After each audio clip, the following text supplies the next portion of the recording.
नमस्कार, मैं डॉक्टर विनीता रामनानी, नेत्र रोग विशेषज्ञ और ग्लोकोमा एक्सपर्ट। आज हम जानेंगे कि मोतियाबिंदु के ऑपरेशन में जो विभिन्न किस्म के लेंस इस्तेमाल होते हैं उसका हम डिसीजन कैसे लें कि कौन सी वैरायटी का लेंस यूज करें, क्योंकि अक्सर ये होता है कि ये जो मोतियाबिंदु है यानी कि कैटरेक्ट वो एक कॉमन बीमारी है। तो हमारे घर में कोई ना कोई सदस्य हैं ओल्ड एज में जिनको डॉक्टर सलाह देते हैं कि अब इन्हें मोतियाबिंदु के ऑपरेशन की जरूरत है, और फिर हम कहीं ना कहीं कंफ्यूज हो जाते हैं। इतने सारे लेंसेज की वैरायटी बता दी जाती है, हमें ये समझ ही नहीं आता है कि आखिर हम किस तरीके से उस लेंस का चयन करें। तो जब हम मोतियाबिंदु का ऑपरेशन कराते हैं तो सबसे पहले हमें ये समझना है कि मोतियाबिंदु का ऑपरेशन से हमें क्या फायदा होने वाला है। जब हम ये ऑपरेशन कराते हैं तो हमें डॉक्टर इस बीमारी के बारे में बताता है कि ये आपका लेंस धुंधला हो गया है, जिसे हम लेंस बदल के ठीक करेंगे। पर इसमें सबसे ज्यादा जरूरी है कि ये कौन सी वैरायटी का कैटरेक्ट है, हमारे पर्दे में और कोई बीमारी तो नहीं है, हमारी आंखें इस ऑपरेशन के बाद कितनी साफ सुथरा देख पाएंगी, इस आंख में पोटेंशियल कितना है। क्योंकि जैसे मैं अगर बात करूं कि वो ट्रॉमेटिक कैटरेक्ट है यानी चोट लगा हुआ कैटरेक्ट है, तो अब जब हम इसका ऑपरेशन करेंगे तो कई बार ऐसा होता है कि चोट की वजह से न केवल मोतियाबिंदु बल्कि आंख में दूसरी भी समस्याएं होती है जिसका हमें उपचार करना रहता है, और वो कहीं ना कहीं हमारी नजर को खराब कर सकती है, वो जो मोतियाबिंदु के साथ जुड़ी हुई समस्याएं हैं। अगर ओल्ड एज है और उसमें एज रिलेटेड मैकुलर डीजेनरेशन किसी के पर्दे में है तो वो भी आपके कैटरेक्ट के साथ में आपकी आंख की रोशनी को कम कर रहा है। और अगर पर्दे में खराबी है तो आप कितना भी महंगा लेंस लगा दें, आपकी पर्दे की ताकत के अनुरूप ही आंखों की रोशनी बढ़ेगी।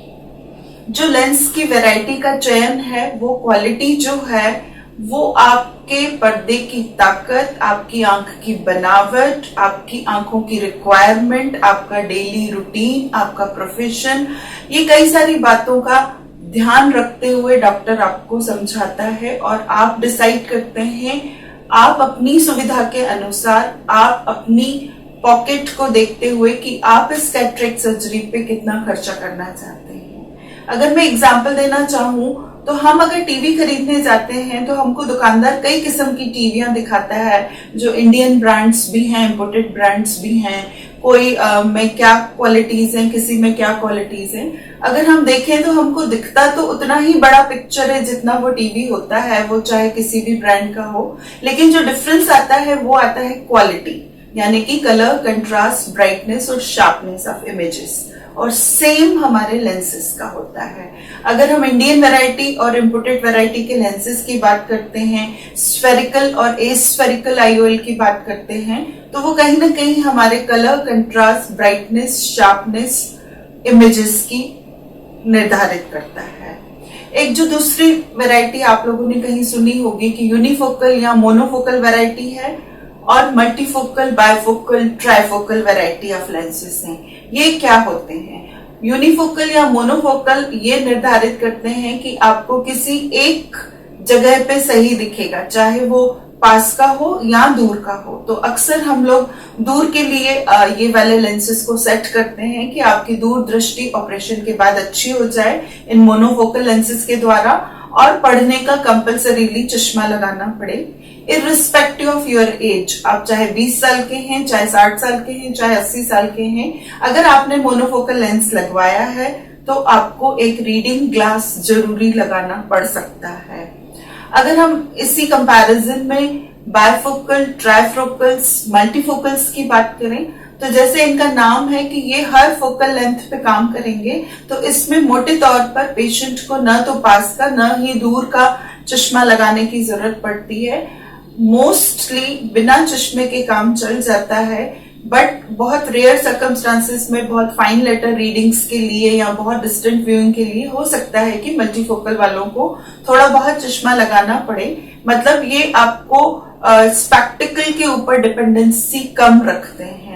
कुछ होते हैं टोरिक वैरायटी ऑफ आईओएल्स। ये जो टोरिक वैरायटी ऑफ आईओएल्स होते हैं ये हम हमारे एस्टिग्मेटिज्म वाले पेशेंट्स में यूज करते हैं, जिनको ऑलरेडी आंख में सिलेंड्रिकल नंबर है, चाहे वो आंखों की बनावट की वजह से, चाहे चोट की वजह से, या बीमारी या ऑपरेशन की वजह से। अगर उनको सिलेंड्रिकल नंबर्स भी कंपनसेट करने हैं आईओएल्स के द्वारा, तो फिर उनके लिए टॉरिक्स होते हैं। टॉरिक मोनोफोकल भी हो सकते हैं, टॉरिक मल्टीफोकल भी हो सकते हैं।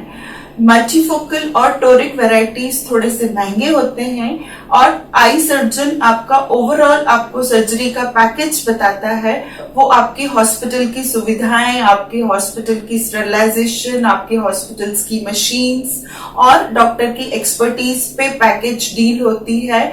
आईओएल की कॉस्ट वेरिएबल होती है, इसलिए कुछ पैकेजेस कम वैरायटी वाले होते हैं जिसमें कि वो सस्ते पैकेजेस होते हैं जो कैम्प्स में यूज किए जाते हैं, बिना मुड़ने वाले लेंसेस होते हैं। और जो फोल्डिंग वैरायटी के लेंसेस हैं वो थोड़े से महंगे होते हैं, स्पेशली इंपोर्टेड वैरायटी। और आजकल फेम्टो लेजर का चयन है, जिसमें कि हमें लेजर प्रक्रिया के द्वारा कुछ स्टेप्स कैटरेक्ट की जाती है। तो वो फेम्टो लेजर टेक्निक्स थोड़ी सी महंगी हैं, उनके लेंसेस महंगे हैं, MICS लेंसेस महंगे हैं। तो आपके पैकेजेस आप स्वयं डिसाइड कर सकते हैं आपको कितनी जरूरत है। अगर आप एक एक्टिव ड्राइवर हैं, बहुत एक्टिव प्रोफेशनल हैं, कंप्यूटर रीडिंग वगैरह है, तो आप मल्टीफोकल का चयन सोच समझ के करें। स्पेशली हाउसवाइफ्स हैं जिनको बहुत चश्मा लगाने में अड़चन है, वो मल्टीफोकल का चयन कर सकते हैं। तो आपका चयन आपके द्वारा बताए गए डॉक्टर्स की सलाह और आपकी खुद की रिक्वायरमेंट के अनुसार कर सकते हैं।